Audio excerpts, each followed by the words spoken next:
दूसरे दिन की प्रथम ध्यान सभा।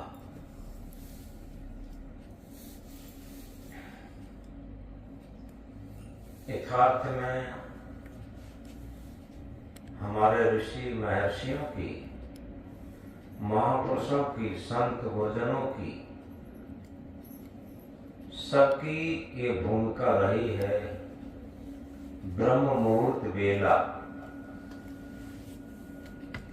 भजन, ध्यान, प्रार्थना के लिए बहुत ही उपयुक्त है। इसे ब्रह्म मुहूर्त ही कहा। ब्रह्म कहते हैं सर्वश्रेष्ठ मुहूर्त। ये ऐसा मुहूर्त है, इसमें श्रेष्ठ सत्य आत्म परमात्मा की प्रार्थना के लिए, भजन के लिए, ध्यान के लिए, साक्षात्कार के लिए सबसे उपयुक्त समय है।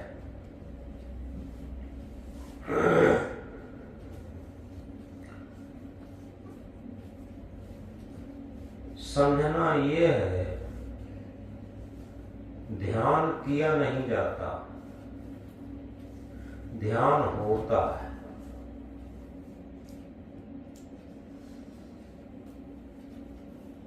क्योंकि जितनी भी क्रियाएं हैं वो इंद्रियों से की जाती हैं, लेकिन जहां पर मन काम न करे, इंद्रियां भी अक्रिय स्थिति में हो, मन भी अमन की स्थिति में हो, तब हम ध्यान की स्थिति में उतर पाते हैं। इसलिए कहा है, आओ न करने का सीखें विज्ञान।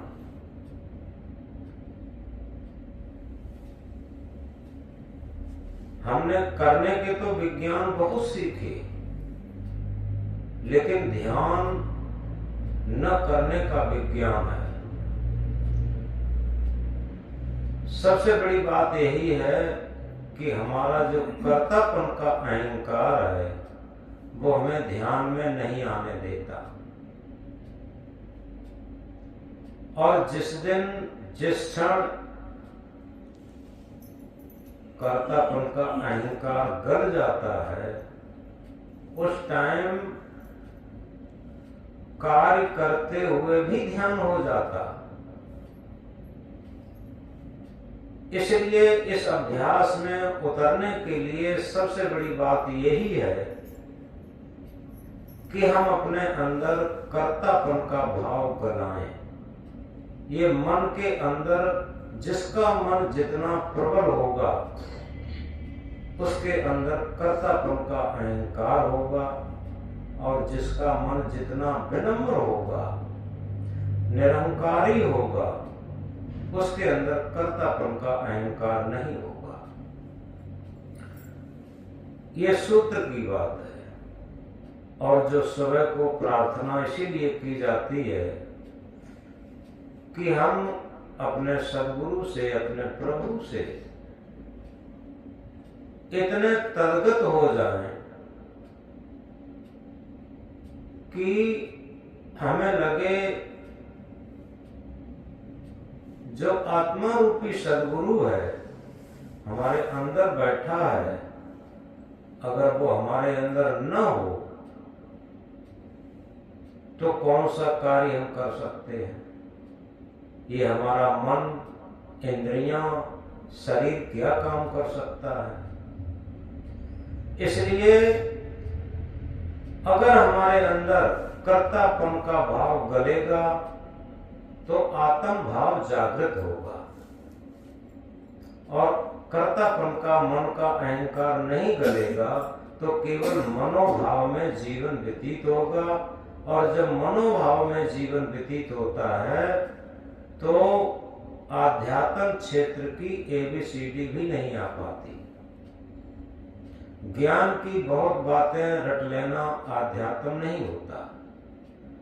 दुनिया में सबसे बड़ा ज्ञान है हम अपने मन का निरीक्षण, परीक्षण करके मन को निर्मल बनाएं, मन को शुद्ध बनाएं और मन को अमल की स्थिति में ले जाएं।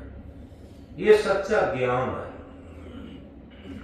और यही सच्चा ध्यान भी है, क्योंकि ज्ञान के बिना ध्यान नहीं होता।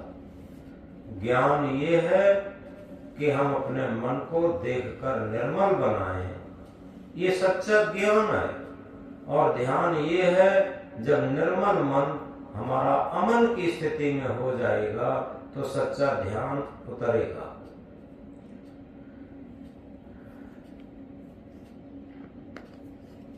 अब हम पहले सूत्र में प्रवेश करेंगे। शाम को तो भूमिका बताई थी।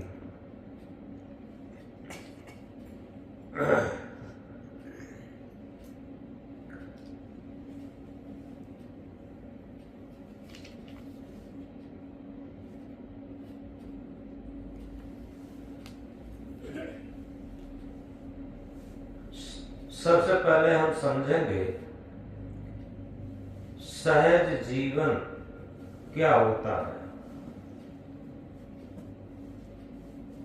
होली और बसंत, पतझड़ के साथ नई कोपलें, कैसा अनोखा सम्मिश्रण। सुख के साथ दुख, मिलन के साथ वियोग, राग के साथ द्वेष, जन्म के साथ मृत्यु, जीवन के साथ अनिश्चितता का बोध क्षण क्षण हो रहा है। हम जागृत नहीं रह पाते।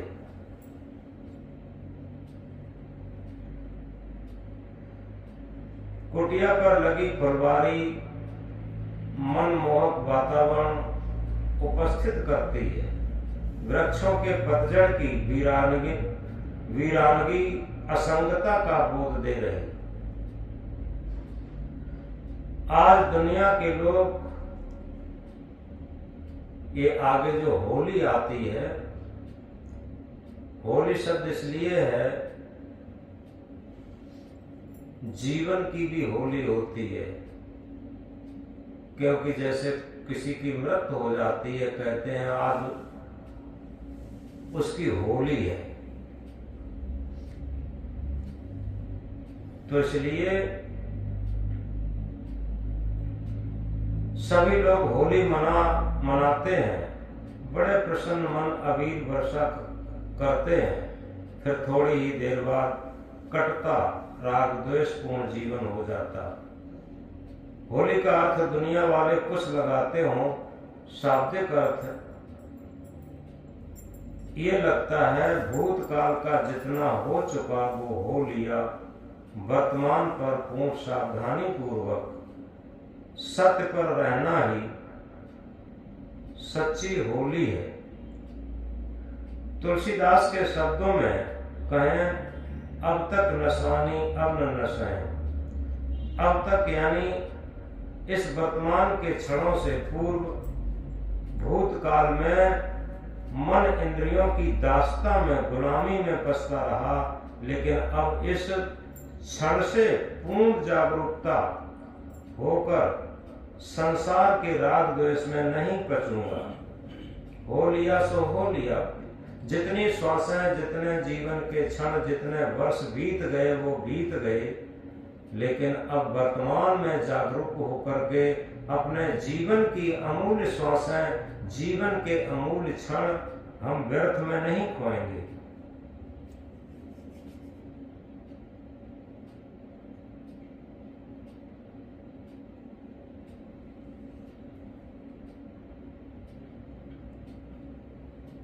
जागरूकता, पूर्ण जागरूक होकर संसार के राग द्वेष में नहीं बचूंगा। इसी मस्ती का साम्राज्य भरा मन जब सुमन के रूप में होता है तो चारों तरफ सद्गुण की सुगंधी बिखर जाती है। यही सुमन जब अमन की स्थिति में आता है तो आती है गहरी नीरवता। अमन चैन का जीवन जहां अनंत शांत रहती है। अमन और चैन एक ही सिक्के के दो पहलू हैं। जहां निस्वार्थ प्रेम की भावना है वहीं निष्कामता जागृत होकर मन अमन चैन से गुजरता हुआ पूर्ण विश्राम में स्थित होता है। जीवन में सहज जीवन, स्वाभाविक जीवन, आध्यात्मिक जीवन ही संसार शरीर की थोपी हुई पद प्रतिष्ठा, धन दौलत, अधिकार, जवानी, सुंदरता का बोध करा के चिर स्थायी शांत सदन में विहार कराता है। वसंत का सुगंधित वातावरण तथा पतझड़ की वीरानगी क्या शिक्षा नहीं देती? सब कुछ परिवर्तनशील है। जन्म की दुंदभी में मृत्यु का क्रंदन सुन लेना, विवाह के समय संयोग की दुखद गुदगुदी, सुखद गुदगुदी में वियोग की दुखद निष्ठुरता का दर्शन भी करके जागृति का क्षण हो सकता है। शरीर से लेकर संसार तक जो प्राणी पदार्थ बाहर से मिले मन में राग द्वेष निर्मित करते हैं, जो आत्म स्वरूप हमेशा मिला हुआ ही है, वही रहती है अमोघ शांत। नजदीक अपना शरीर है। जितना नजदीक अपना शरीर है उससे कहीं अधिक नजदीक अपनी आत्मा है। स्व है, लेकिन मूल न समझ पाने से कोई गुदगुदी नहीं। तब महसूस होता है जब जीवन खत्म होता है। तब लगता है शरीर से लेकर संसार तक सब पर था, दूर था, विजाती था।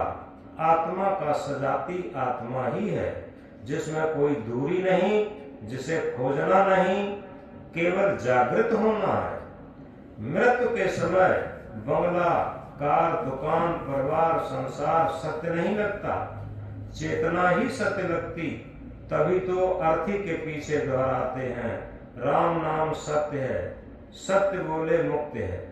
केवल रस्म निभाने मरने पर, केवल रस्म निभाते मरने पर अगर जीते जी जाना होता, सत्य नाम सत्य है, आत्म स्वरूप स्वस्वरूप ही सत्य है, तो यही तो साधना का आयाम है।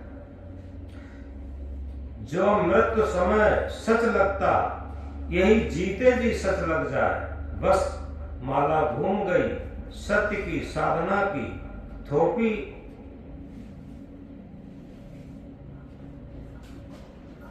जीते जी सच लग जाए। बस माला घूम गई, सत्य की साधना थोपी नहीं जा सकती। महाभारत की कथा याद आती है। कौरव और पांडवों का युद्ध एक प्रतीक है।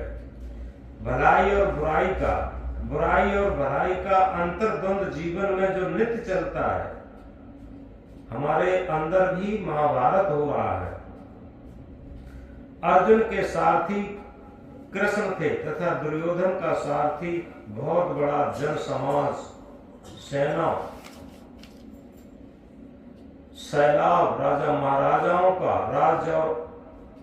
और असत्य में यही, सत्य और असत्य में यही अंतर है। सत्य का एक मत है, असत्य का बहुमत है। सत्यमेव जयते का उद्घोष सिद्धार्थ ने बुद्धत्व प्राप्ति में किया था। जब बहुमत राजा से एक मत फक्कड़ हो गए, बाह्य संपन्नता से हटकर आंतरिक समृद्धि की तरफ आए, उसी प्रकार अर्जुन के सारथी कृष्ण की भांति सत्य जिनका सारथी बन जाए और असत्य अन्य का सारथी बन जाए तो होगा कितना अंतर, जितना अंधकार और प्रकाश में। अगर हमारा सारथी संत है, सदगुरु है, तो सत्यमेव जयते उद्घोष होगा। अगर हमारा साथी संसारी है तो नारा होगा असत्यमेव जयते। मृत्यु एक सत्य का अध्ययन है। आज जब एक सज्जन मृत्यु की स्थिति में थे, कुछ क्षण पहले बोल रहे थे, सुख दुख अनुभव कर रहे थे, दूसरे क्षण निश्चेष्ट अक्रिय अवस्था, सब रोगों से मुक्त हो गए। यही संसार का खेल है। वे ही पुरुष हैं जागते, वे ही धन्य अलबेल हैं, बाहर से बैठे देखते संसार का ये खेल है। अधिकांश दुख मन की राग द्वेष जनित मान्यताओं के अवरोध में महसूस होता है। यथार्थ में दुख सुख का कोई यथार्थ स्वरूप नहीं होता। एक बीड़ी पीने वाला बीड़ी में सुख मानता, न बीड़ी पीने वाला बीड़ी में दुख मानता। एक सांसारिक वासनाओं से ग्रसित विषयों को दुख रूप देखता है। यथार्थ दुख सुख मन की मानंदी के आधार पर होता। संत पुरुष तो दृष्टा भाव से दोनों स्थितियों को देखता है, मिलता नहीं। जो असंग स्थिति है, यानी दूध में मिले तो दूध सदृश, जैसे पानी दूध में मिले तो दूध सदृश, शराब में मिले तो शराब सदृश। अगर पानी को पानी ही रहना है तो किसी में ना मिले। उसी प्रकार दृष्टा दृश्य में मिले, अनुकूल प्रतिकूल में मिलेगा, राग द्वेष पैदा होगा, और दोनों में न मिले तो दृष्टा दृष्टा रहेगा, भोक्ता नहीं होगा। दृष्टा के द्वारा, यानी दृष्टा कहते हैं संत, दृष्टा के द्वारा, दृष्टा जो सत्य है वही दृष्टा है। सत्य के द्वारा दृश्य असत देख सकते हैं। जिसके द्वारा देखा जाए वही सत्य परमात्मा, और जो देखने में आए वही असत्य संसार है। हमें राम कृष्ण बुद्ध महावीर कबीर नानक मोहम्मद ईसा जो कुछ भी दिखाई देता वो दृश्य मात्र है, छूट जाने वाला है। जो भी अपना मान रखा है सब सपना है। मन के आयाम में जो कुछ है संसार का है, प्रकृति का है, परिवर्तनशील है, क्षणभंगुर है। मन के आयाम के पार स्व है, दृष्टा है, चेतन है, ब्रह्म है, सत्य है। स्व और पर दो ही सत्ताएं हैं जो परिवर्तनशील क्षणभंगुर है। उसमें अपना क्या है? चतुष्टय अंतःकरण, चित्त मन बुद्धि अहंकार, इनमें जो भी आया सब संसार का जड़ रूप है। अंतःकरण साधना की पकड़ के बाहर, जिसके द्वारा अंतःकरण संचालित है, उसे किसी इंद्रिय जन साधन से नहीं पकड़ पाएंगे। जिसे हम ब्रह्म आत्मा परमात्मा कहते हैं वो खोया नहीं है, वो प्राप्त भी नहीं किया जा सकता। जो प्राप्त किया जाएगा वो छूटेगा। संसार का परिवर्तनशील होगा। आत्मा चेतन ब्रह्म परमात्मा जो सहज प्राप्त ही है। अतीन्द्रिय स्थिति, अमन की स्थिति आते ही स्वरूप स्थिति आ जाती है। जब तक जड़ संसारिक राग में मनोव्रत चिपकी हुई है तब तक चेतन असंसारिक वैराग्य का उद्घाटन नहीं होगा। राग किया जाता है, वैराग्य जागृत होता है। राग थोपा जाता है, वैराग्य सहज स्वाभाविक आता है। वैराग्य की मस्ती ही सहज ध्यान में प्रवेश कराती, जिससे आती है सहज जीवन की झलक, जहाँ पर कोई बनाव ठनाव नहीं, पद प्रतिष्ठा की ललक नहीं। राग द्वेष की भूमिका से ऊपर सरल जीवन, जिसे निर्विकार निर्मल मस्त जीवन कह सकते। तमन्ना दर्द दिल में है तो खिदमत कर फकीरों की, तमन्ना दर्द दिल में है तो खिदमत कर फकीरों की, नहीं वो लाल मिलता है अमीरों के खजानों में। जब से पाई सहज जीवन की झलक, मिट गई सकल संसार पाने की ललक। सहज ध्यान के द्वारा सहज जीवन आ सकता है, या यूं कहें सहज जीवन के द्वारा सहज ध्यान होता। ध्यान में होते हैं, ध्यान किया नहीं जा सकता। जैसे दुख में होना, धन में होना, पद में होना, हानि में, लाभ में होना, अनुकूलता प्रतिकूलता में होना।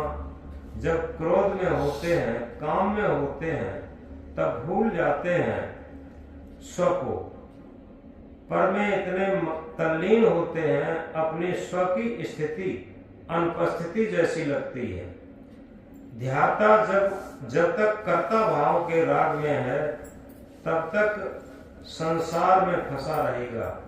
ध्याता कहते हैं ध्यान करने वाले को। ध्याता न की स्थिति में आते ही ध्यान में आ जाएगा। उसी क्षण होती है पूर्ण जागृति। स्व की स्थिति पर का ध्यान आलम्बन टूटा हुआ पूर्ण स्वावलंबन की स्थिति स्वतः आ जाती है। इस स्थिति को पूर्णता की तरफ लाने के लिए तन और मन को अशरीरी तथा अमन के रूप में उपस्थित होना है। ध्यान के लिए जितने भी जंत्र मंत्र या आलंबन प्रयोग किए जाते हैं, ये सब ध्यान को किसी आरोपित लक्ष्य में लगाना है जो ध्यान के लिए अयोग्य है। हम अपने लक्ष्य को चित्त की निर्मलता की तरफ लाएं, तब अनुभव होगा हमारे मन में कितना तनाव, खिंचाव, बेचैनी, अशांत है। हमारे पास भौतिक सभी साधन उपलब्ध हों, प्रचुर मात्रा में धन हो, पद हो, तब भी हम दुखी अशांत रहते हैं। इनका अभाव हो तब भी हमें दुख होता है। मन का ये संताप 3 काल में छूट नहीं सकता जब तक हम इनके कारण को न समझें। इस त्रैताप भव रोग का कारण मनोविकार ही है। जितने अंश में मन निर्मल रहता, जीवन में निर्मलता की गंगा बहती, उतना ही चित्त राग द्वेष से विमुक्त होकर प्रेम, करुणा, समता, संतोष से आप्लावित होकर चिर स्थायी शांत में प्रवेश हो जाता है और हम सुख दुख से परे परम पद पर आसीन हो जाते हैं। हम अपने मन के विकारों की गहराई तक जाने के लिए अपने श्वास का निरीक्षण करें। जब मन में काम हो, क्रोध हो, भय हो, लोभ हो, मोह हो, तो देखें श्वास की गति कितनी तेज हो जाती। श्वास के साथ दिल एवं रक्त वाहिनी, धमनियां, सबकी गति अस्वाभाविक हो जाती। श्वास आ रही है, श्वास जा रही है, बस इतना देखना है। न कोई मंत्र, न तंत्र, न जप, न तप, न अनहद नाद, न प्रकाश आदि, इस सबका आलंबन छोड़ देना है। जितने भी मत मजहबों द्वारा थोपे गए आलंबन हैं, वे सार्वभौमिक नहीं है। अतः सार्वजनिक रोग के लिए सार्वभौमिक रोग निवारक औषध की जरूरत है। काम, क्रोध, लोभ, मोह, भय से जुड़ी हुई श्वास में अस्वाभाविकता आती। इसे स्वाभाविकता में लाने के लिए बाह्य आलम्बन, मंत्र, तंत्र, टोना, टुटका, नाद, बिंद, प्रकाश आदि उसी प्रकार काम नहीं देते जैसे कहीं आग लगी हो। हम कितना बड़ा पद, प्रतिष्ठा, मंत्र, जंत्र, बहुमत इकट्ठा करते रहें, लेकिन अग्नि शांत नहीं होगी जब तक उसका विरोधी जल अधिक मात्रा में नहीं मिलेगा। पानी, मिट्टी अधिक मात्रा में प्रयोग की जाए, अग्नि शांत हो जाएगी। उसी प्रकार अंतःकरण में काम, क्रोध, लोभ, मोह की अग्नि, अहंकार की अग्नि लगी है, तो जंत्र, मंत्र, नाद, बिंद, प्रकाश से क्या होगा? इसके कारण के विरोधी चीजें अकाम, अक्रोध, निर्लोभ, निर्मोह, निर्भयता, निरंकारता जब तक उपस्थित नहीं करेंगे, तब तक आंतरिक अग्नि कैसे शांत हो सकती? आंतरिक शांति को लाने के लिए श्वास द्वारा विकारों की जड़ों तक पहुंचकर निर्विकार स्थिति में विहार करना ही सच्ची साधना है। विकारों की जड़ों से श्वास का सीधा संबंध है, क्योंकि जब तक विकार ग्रसित मन होता है, श्वास में अस्वाभाविकता आ जाती है, अतः मन की निर्मलता आने पर श्वास की स्वाभाविकता गंभीरता आ ही जाती है। मेरा मन निर्मल भया जैसे गंगा नीर, पीछे पीछे हर फिरा कहे कबीर कबीर। जैसे किसी उद्यमी बच्चे को उसका पिता डांटे और उसकी माँ बीच में आ जाए बच्चे का मनोबल बढ़ जाता है, सुधरता नहीं। इसी प्रकार जब हम विकारों पर सीधा प्रहार करना चाहते हैं तो उसके बीच में मजहबी आलम्बन आ जाते कि हम तो पूजा करते हैं, हम तो पाठ करते हैं, हम तो यज्ञ करते हैं, हम तो हवन करते हैं, हम तो नाम जप मंत्र जंत्र करते हैं। तो ये सारे आलम्बन आरोपित किए गए हैं। इनमें मन में एकाग्रता तो आती है क्षणिक, लेकिन शांत नहीं मिलती। लेकिन विकारों की जड़ों तक पहुंचकर पहले ही हम तृप्त मान लेते हैं, जिससे मन पूर्ण निर्मल नहीं हो पाता।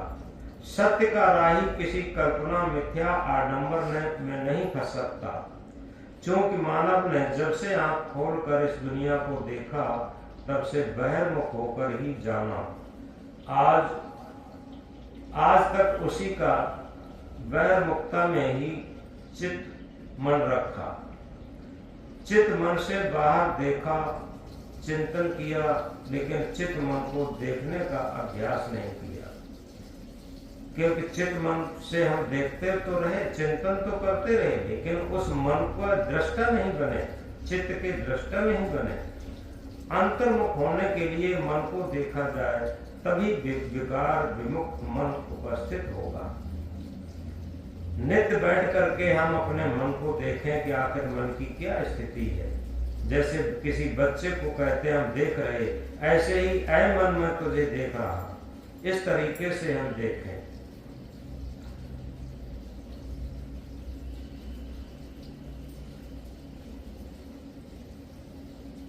किन्हीं कर्मकांडों के द्वारा भविष्य या मरने के बाद स्वर्ग मिलेगा, ऐसी कल्पना करता है जो मन की निर्विकार स्थिति में आज ही अभी वर्तमान स्वर्गिक जीवन हो सकता है। इसे कल्पना से नहीं जाना जा सकता, केवल रहने कहने की बात है। आती जाती श्वास को देखने के लिए इसी सत्य की जानकारी के लिए कहा गया। तभी जो शरीर की प्राकृतिक क्रियाएं जो किसी का इंतजार किए बिना चलती हैं, जैसे दिल और फेफड़ा, हाथ पैर वगैरह तो निर्देशन पर चलते हैं, लेकिन शरीर में जो स्वाभाविक क्रियाएं हो रही हैं उनकी अस्वाभाविकता मन के विकारी होने पर आ जाती।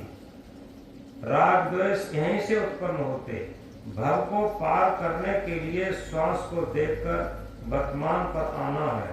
जब हम हर श्वास पर सावधान रहेंगे तभी तो पूर्ण जागृति होकर वर्तमान में रह सकते। वर्तमान पर केवल श्वास को देखते देखते स्थिरता आएगी और तभी तो मन के विकारों की जननी राग द्वेष ममता उससे छुटकारा पाते रहेंगे। क्योंकि जिन क्षणों में हम केवल आती जाती श्वास देखते हैं, उस क्षण कहाँ रोग, कहाँ राग, कहाँ द्वेष, कहाँ मोह, इस सबसे विमुक्त स्थिति जितनी अधिक आती जाए उतनी ही हमारी वर्तमान पर जीने का शुभ अवसर मिलता। जैसे पानी के पास जाने से शीतलता, अग्नि के पास जाने से उष्णता मिलती है, ऐसे ही अंतरतम विकारों का संपर्क जब निर्मल चित्त से होता है तो अंदर एक प्रतिक्रिया होती है। जैसे समुद्र में जब तूफान आता तो सारा कूड़ा कचरा गंदगी बाहर किनारों पर फेंक कर पानी स्वच्छ हो जाता, या यूं कहिए समुद्र में जब प्रक्रिया का तूफान आता तो बाष्पीकरण द्वारा जब वर्षा होती है तो समुद्र का खारा पानी मीठे पानी में बदल जाता। उसी प्रकार अंतःकरण भवसागर में निर्मल मन के स्पर्श से मीठे निर्मल भाव रूपी विचार जागृत हो जाते, लेकिन निरंतर अभ्यास न होने से प्रतिक्रिया का तूफान मन में बेचैनी भी पैदा करता है, जिससे कभी कभी साधक अपने पद से विमुख भी हो सकता।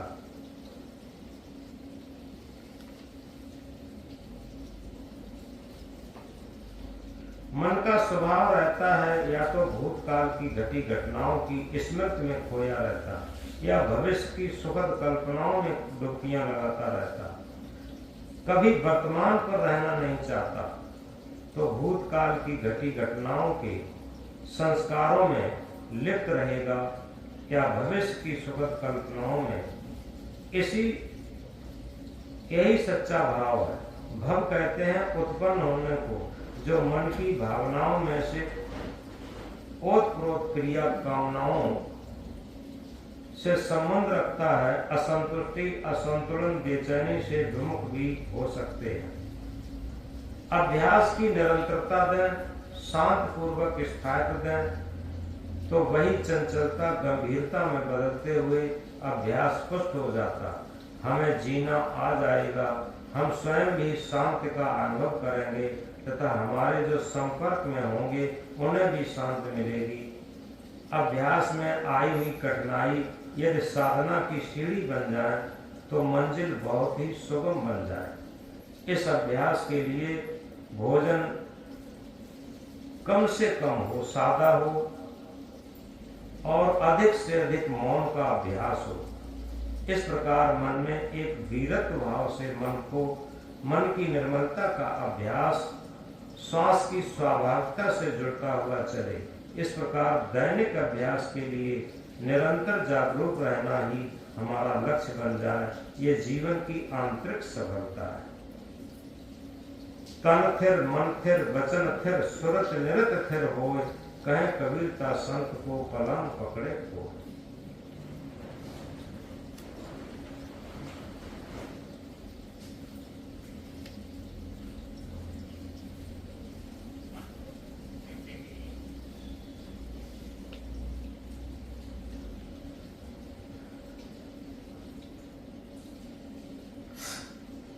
अक्रिया ध्यान का पहला सूत्र अंतर्दृष्टि। अंतर्दृष्टि का अर्थ अंतर्मुख से है।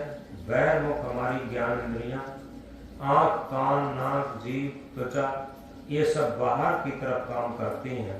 अंतर्मुख में अक्रिया का साम्राज्य आता। जो इंद्रियां मन के निर्देश से चलती हैं वे सब बहिर्मुख बनाती। जो अंग स्वचालित हैं वही अंतर्मुखता में कार्य करते हुए अक्रिया जैसे रहते। कोई संस्कार निर्मित नहीं करते, जैसे हृदय, फेफड़े। बहिर्मुख इंद्रियां अगर अंग भंग होती हैं तो जीवन चल भी सकता। अंतर्मुख हृदय, फेफड़ा खराब होने से जीवन कठिन हो जाता। अतः फेफड़ों की श्वास प्रश्वास, हृदय की संवेदनाएं, इन पर मन टिकाना, केंद्रित होना ध्यान की प्रथम अवस्था है। जब मन में विकार, काम, क्रोध, लोभ, मोह आते हैं तो हृदय के कंपन और श्वास की गति में तेजी, अस्वाभाविकता आ जाती है। जब सत्य बात कहनी होती तो कहते हैं कि दिल पर हाथ रखकर कहो। ये तराजू तौल के तब मुख बाहर आन। हृदय एक ऐसा तराजू, धर्म कांटा है, जहां धर्म अधर्म, सत्य असत्य का सही माप होता। धर्म का सच्चा माप हृदय से ही होता। सत्य ही धर्म है, धर्म ही ईश्वर है। धर्म का साक्षात्कार सत्य ईश्वर का साक्षात्कार है। हृदय की गति का संबंध चेतना के भाव से भी है, मन से भी है। जब मन विकारों के संबंध से क्रियावान होता है तो कुमन के रूप में हो जाता।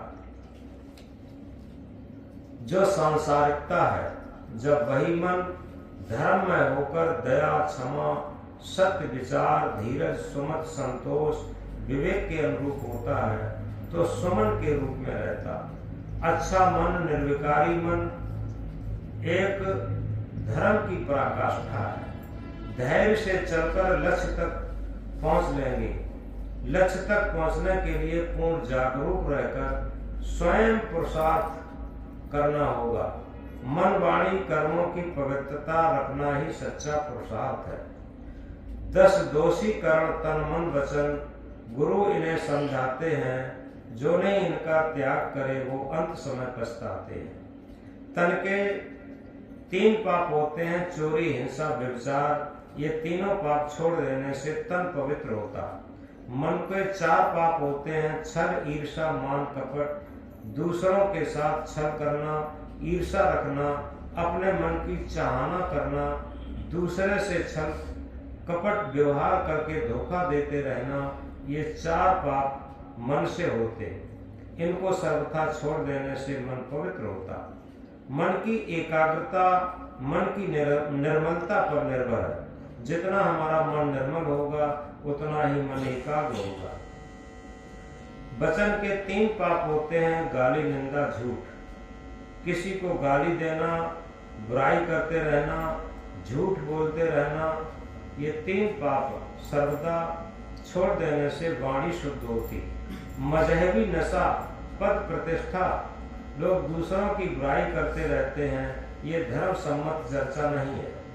जहाँ दूसरों की बुराई हो, जो दूसरे के दोषों पर दृष्टि रखेगा उसे अपने दोष दिखाई नहीं देंगे। पर छिद्रान्वेषण मानवता के लिए एक महान दोष है।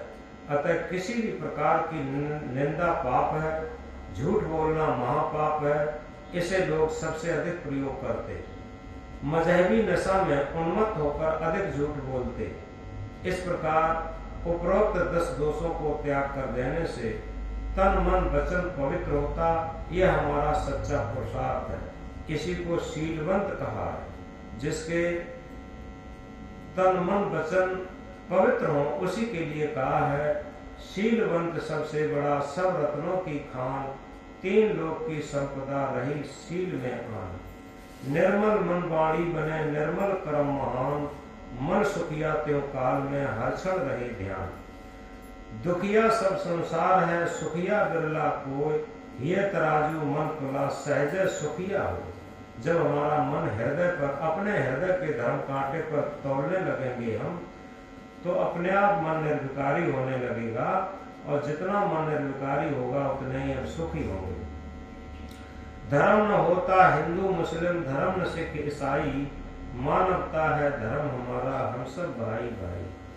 अंतःकरण निर्मल जहाँ, वहाँ शांति सुख चैन, धर्म बिहारी मन भयास, मस्त मगन दिन रहे। सत्य की खोज में निकला साधक किसी कल्पना में नहीं बह सकता।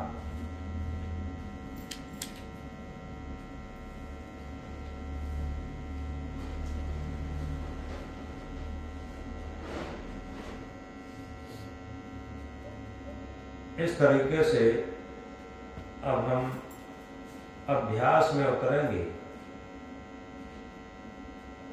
ये ध्यान से पहले की भूमिकाएं हैं कि जो हमारा मन हमेशा चंचल बना रहता है उसे एकाग्र कैसे किया जाए।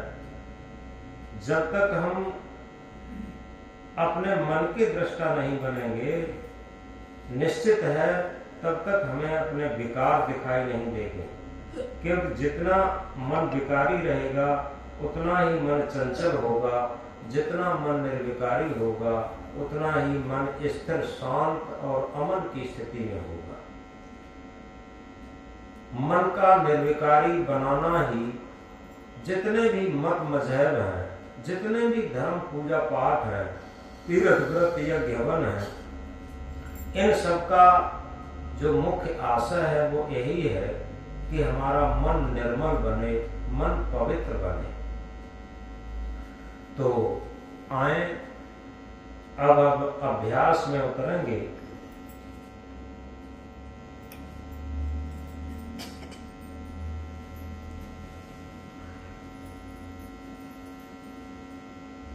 सहज आसन से बैठ जाएं, जिस आसन से सहज में बैठ सकें, और रीढ़ को थोड़ा सीधा रखेंगे। बहुत अकड़ के भी नहीं बैठेंगे, बहुत ढीले भी नहीं बैठेंगे, मध्यम। तो रीढ़ को सीधा रखें, जिस आसन से बैठ सकें बैठ जाएं। और इसी बीच किसी को बाथरूम जाना हो तो धीरे से जा सकते हैं, किसी का डिस्टर्ब न हो। किसी के पैर दुखने लगे तो धीरे से पैर भी इधर उधर कर सकते हैं और एकाग्रता से बैठेंगे। वही अभ्यास करेंगे। बंद आंखें में जो हमें दिखाई दे उसे हम देखें। जितना अच्छा अभ्यास होगा उतने ही आगे के सूत्र हमारी समझ में